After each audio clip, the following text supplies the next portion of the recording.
নমস্কাৰ সকলোকে মোৰ অন্য এটা ভিডিঅ'লৈ আপোনালোক সকলোকে স্বাগতম জনাইছোঁ। আৰু এইফালে মানে কেইটামান আলু কাটি মেলি ধুই পখালি ধুনীয়াকৈ কুকাৰতে বইল হ'ব দিলোঁ। আকৌ মায়ে পিছফালে জুই চোকাটোতে বেঙেনা দুটা পুৰিবলৈ ধৰিলে। মই আকৌ মানে মাছখিনি কাটি বেছি ধুই লৈ আহিলোঁ আৰু মানে ভাজিবলৈকে ল'লোঁ। আৰু সেইফালে মাৰো বেঙেনাকেইটা পুৰা হৈ গ'ল আৰু ধুনীয়াকৈ মায়ে বেঙেনাৰ মানে বাকলিখিনিও গুচাই দিলে। আৰু এই পানীলাওখিনি মানে মাছৰ মূৰেৰে বনাম। আৰু মানে কি হয়, আঞ্জাত পিঁয়াজ নহৰু আদা জলকীয়া আৰু ধনিয়াহে দিম, বেলেগ মছলা তেনেকৈ ব্যৱহাৰ নকৰোঁ। আৰু মই মাছখিনি ভাজিয়ে আছোঁ আৰু মায়ে এয়া বেঙেনা দুটা আৰু সিজোৱা আলুখিনি মানে ধুনীয়াকৈ পিটিকি দিব। আৰু এই বেঙেনাকেইটা তাৰমানে গিলাচেৰে ইমান ধুনীয়াকৈ কাটি লৈছে মায়ে।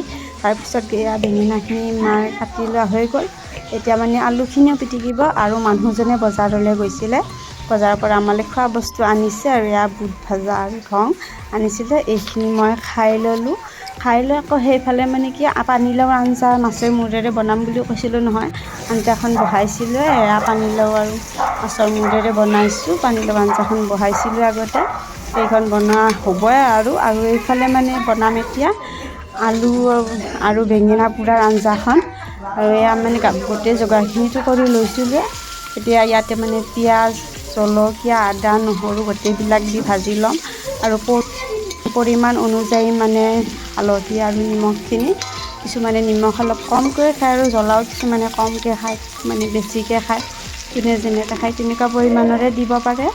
আৰু এতিয়া মই গোটেইখিনি ভাজি ল'ম, এইখিনি আঞ্জাখিনি বনাম।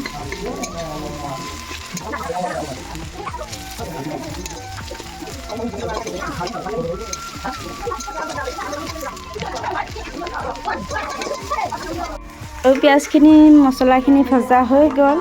আৰু এইফালে আলু আৰু বেঙেনাখিনিতো মায়ে ধুনীয়াকৈ পিটিকি দিছিলে।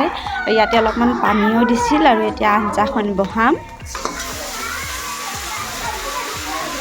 আৰু এইফালে পিটিকি থোৱা বেঙেনা পোৰা আৰু আলুখিনি ইয়াতে বাকি দিলোঁ।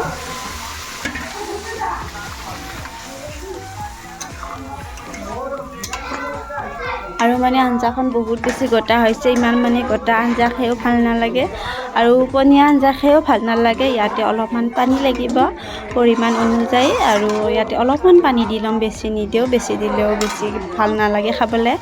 আৰু ইয়াতে অলপমান এতিয়া পানী দিলোঁ দিলে। আৰু মানে কি হয়, ইয়াতেতো এতিয়া মাছ দিম আৰু মই মানে তেনেকৈ আঞ্জাৰ মাছ খাই ভাল নাপাওঁ আৰু মানুহজনেও তেনেকৈ ভাল নাপায়। আৰু আমি দুজনে বেছিভাগ ভজা মাছে খাওঁ। আৰু মায়ে আৰু দেউতাই মানে কি হয়, আঞ্জাৰ মাছ খাই ভাল পায়। আৰু সেইকাৰণে মাত্ৰ 4ডোখৰ মানহে আঞ্জাত দিলোঁ আৰু বাকীখিনি ভজাকৈ ৰাখিলোঁ। আৰু এতিয়া আঞ্জাখন মানে 10 মিনিটমান 15 মিনিটমান অলপমান ঢাকনখন দি থ'ব লাগিব, উতলিব লাগিব, তেতিয়া খাবলৈ সোৱাদ হ'ব। আৰু আপোনালোকে কেনেকৈ বনাই খাই কমেণ্ট এটা কৰিব। আৰু যদি মোৰ বনোৱা ষ্টাইলটো আপোনালোকৰ পচন্দ লাগিল তেনেকৈ লাইক এটা কৰি দিব। আৰু মাজে সময়ে মানে মই কিবা কিবি খাই থাকোঁ। মায়ে এইফালে আপেল কাটিছিলে, আমুকো দিছিলে, 2ডোখৰ খালোঁ। আৰু মোৰ আজি দুপৰীয়া ভাত সাজ হৈ গ'ল বনোৱা। আৰু দুপৰীয়া সাজত ইয়াৰ মাছ ভাজা, মাছৰ মূৰেৰে পানীলাও বনোৱা আৰু আলু আৰু বেঙেনা পোৰাৰ আঞ্জা। কেনেকুৱা পালে জনাব আপোনালোকে ভিডিঅ'টো। আৰু আজিৰ ভিডিঅ'টো ইমানলৈকে আছিল। বাই বাই, নতুন ভিডিঅ'টোত আকৌ লগ পাম।